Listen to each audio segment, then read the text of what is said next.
Bom, mais uma vez estamos aqui e hoje vamos falar das ilegalidades nas provas discursivas.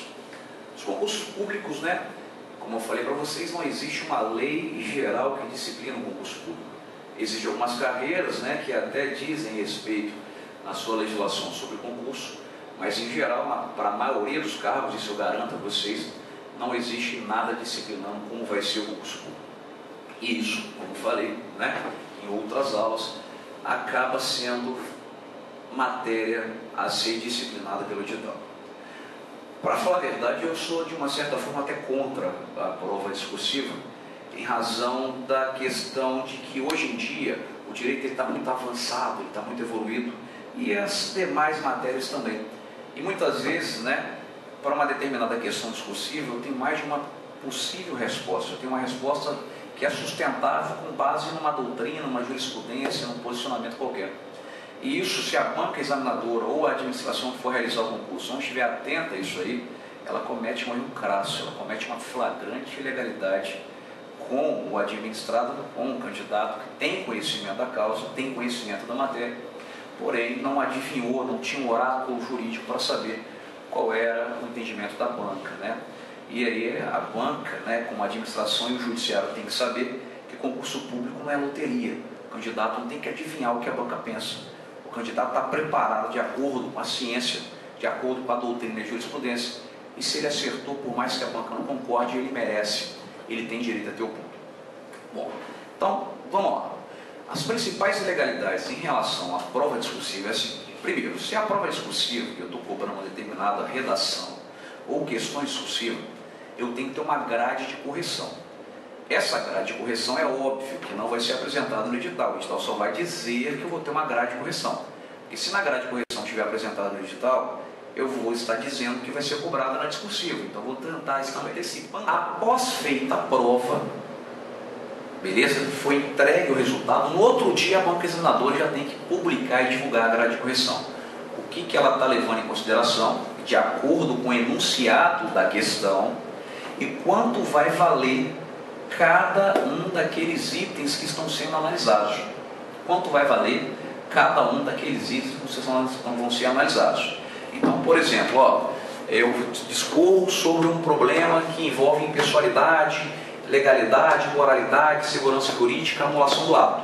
E aí o camarada tem que desenvolver sobre isso. Aí a banca vai colocar lá, critério de correção. Ter desenvolvido sobre o princípio da legalidade, de 0 a 2 pontos. Ter desenvolvido sobre o princípio da impessoalidade, de 0 a 2 pontos. Ter desenvolvido sobre a segurança jurídica, ter falado sobre o desvio de função, ter concluído no sentido de que cabe o judiciário anular o ato, tantos pontos.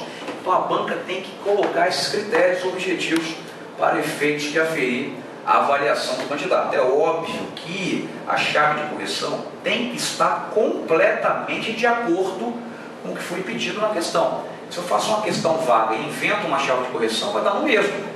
O candidato não tem a obrigação de saber o que eu vou levar em consideração na chave de correção.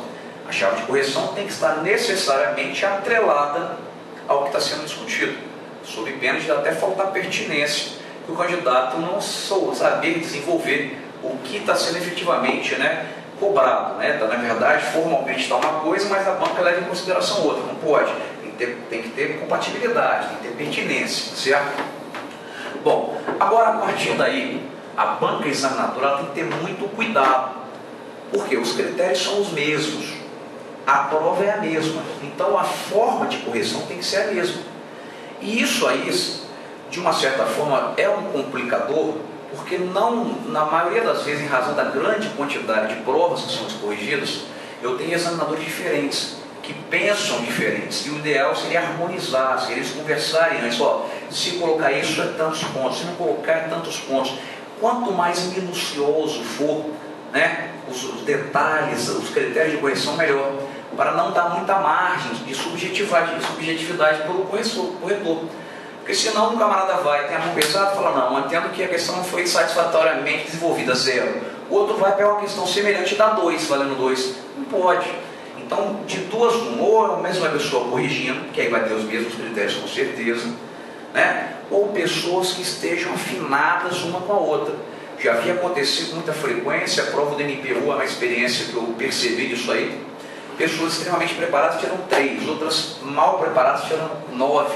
Isso não existe, não tem sentido uma coisa dessa. Então a banca tem que garantir um tratamento isonômico, tem que garantir um tratamento pessoal.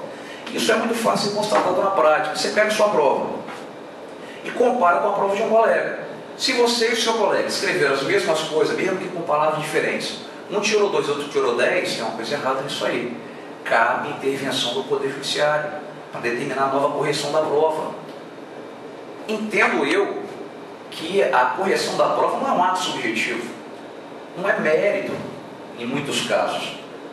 A correção da prova ela não é subjetiva. Subjetivo você diz o que você quer. A prova é discursiva, está descrevendo algo sobre a realidade doutrinária, jurisprudencial, legal. Então não existe mérito ali. Eu não vou te dar uma nota maior ou menor porque é conveniente ou oportuno. Eu vou te dar uma nota maior ou menor porque você acertou ou errou a questão. Então, de uma certa forma, eu tenho que ter objetividade. Não tem nada a ver com conveniência e oportunidade. Por exemplo, conveniência e oportunidade é eu decidir se vai ter prova discursiva. Conveniência e oportunidade é eu decidir o tema. Vamos falar sobre atos administrativos ao invés de desapropriação. Essa decisão é discricionariedade, é conveniência e oportunidade. Isso é mérito. Agora, uma vez lançada a questão discursiva, que eu tenho todo o suporte doutrinário e jurisprudencial para respondê-la, eu não posso chegar e falar é conveniente te dar 2. Não, você merece 2 porque escreveu isso de acordo com a chave de correção. Você merece 9 porque de acordo com a chave de correção escreveu isso. E aí você, frente a isso aí, você pode questionar judicialmente. Eu sei que parcela do judiciário acaba não aceitando, mas no fundo eu acho que isso é uma preguiça jurisdicional. Eu acho que o judiciário não faz a intervenção porque ele, sinceramente, se ele começar a aceitar muito isso aí, o que vai acontecer? Todo mundo vai querer ver a sua prova corrigida pelo Poder Judiciário. E a partir de hoje ele não vai julgar mais nada a não ser recorreção de prova. Bom, isso procede? É um argumento que poderia ser utilizado, mas não é jurídico. O fato é que a Constituição é clara. Ela fala que a lei não excluirá da apreciação do Poder Judiciário qualquer lesão ou ameaça ao direito. E se você retirou uma nota aquém do que você merece, você pode provar isso, o professor recorrigindo sua prova de alto gabarito, com perícia técnica, um processo judicial. Se a nota é inferior ao que você merece, feriu o princípio da proporcionalidade, sentido negativo. Feriu o princípio da razoabilidade, feriu o princípio da realidade. E o judiciário não pode, se manter inerte a isso aí, omisso em relação a isso. Agora, uma outra técnica que você tem é recorrer. Quando você recorre, você vai dizer no seu recurso banca, tudo que você falou que estava na chave de correção, eu coloquei. Agora, você me deu a nota 2, mas eu não aceitei tudo. E ela vai chegar, não, você tinha que dizer isso, você tinha que dizer aquilo, você tinha que dizer aquilo. Aí você fala, opa, esse camarada aqui, ele sofre de problema mental. Porque tudo que ele está dizendo que eu deveria colocar, eu coloquei na minha prova. Então, na verdade, eu acho que ele não leu a minha prova. Ele está dizendo que ele não te deu a nota porque você não colocou, mas você colocou. Então notem que a validade do ato dele está embasada no motivo que ele deu. Você não obteve a nota por não ter colocado isso aí, e você colocou.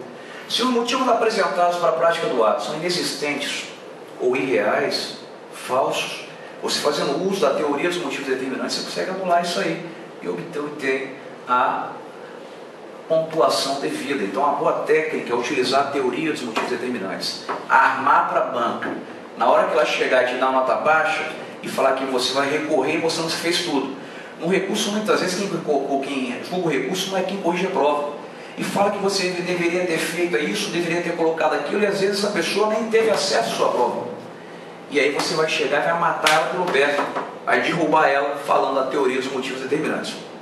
Bom, essa é uma outra ilegalidade. Segundo, julgamento de prova discursiva tem que oferecer a defesa contraditória. Eu não posso, a prova discursiva, veja, eu tenho vários segmentos da doutrina, jurisprudência, que podem dar suporte àquilo ali. Então, nota, quando o candidato for recorrer, a banca tem que individualizar a resposta, não pode ter resposta padronizada. Eu posso desenvolver uma resposta de uma forma, pautada num livro, na jurisprudência, como em outra. Então, a banca não pode impor gabarito.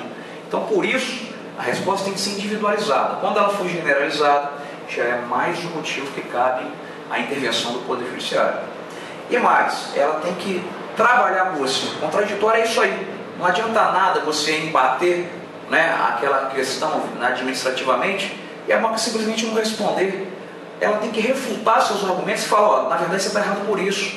Ou a tese que você colocou é extremamente minoritária. Agora, ela sustentar gabarito, isso aí não é ampla defesa contraditória, isso aí é arbitrariedade, é imposição. A gente tem que ter uma dialeticidade. Ela vem com a tese, você vem com a antítese e vai chegar a uma síntese por meio do julgamento. Por isso que eu falo aquela questão da tese, né, que é possível ser aceita em razão da diversidade da jurisprudência e da doutrina sobre o tema.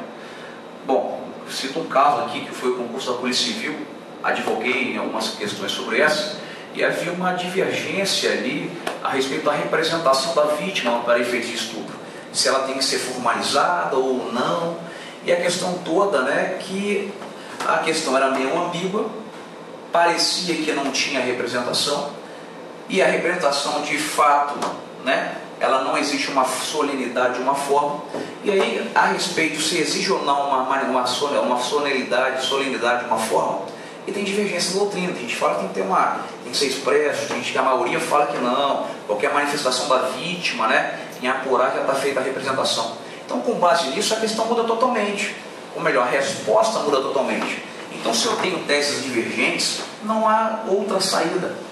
A banca tem que aceitar as duas respostas, ou as três respostas. Tem que ver que o direito não é uma ciência exata. Jurisprudência eu tenho para todo lado, doutrina também, e ó, tudo de gente boa, tudo do STJ, STF, quem está certo? A banca, em detrimento do que os principais doutrinadores do país dizem, em detrimento do que o STF pensa, isso não tem o menor cabimento. Então isso aí também já tem começado a ser acolhido pelo Poder Judiciário, e é uma dica que eu dou para vocês sobre a questão das ilegalidades em concurso público e notadamente na prova discursiva. Legal? Na próxima aula vamos falar sobre as principais ilegalidades nas provas objetivas.